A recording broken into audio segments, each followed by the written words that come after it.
Papagawa ay kuwan. First bite.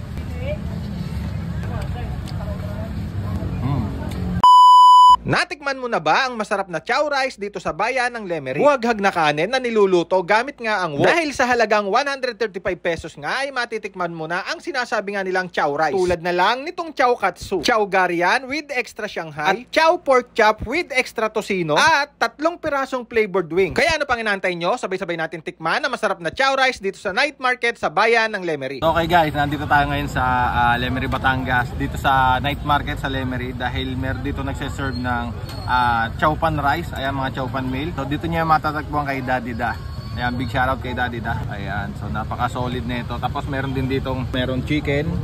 Tapos meron siyang tocino, egg. Ayan, chow pan rice. Tapos dito ay merong Hungarian. Ayan, meron ding kasamang Shanghai with egg. Tapos ito yung kanyang flavored chicken. Dito ko lang makakita nito sa night market ng Lemery. First bite.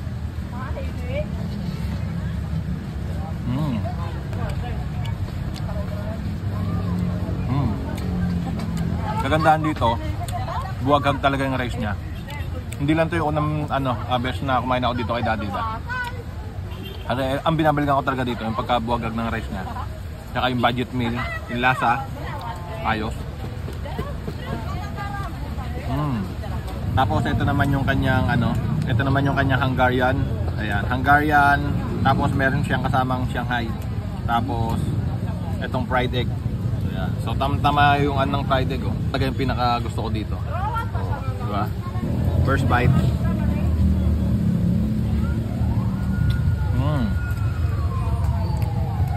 Lambot ng Hungarian ha. Meron siya mga yung rice niya, meron mga kangkong, vegetable.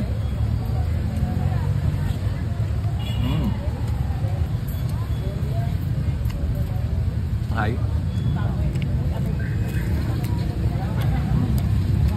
Lambot na Shanghai.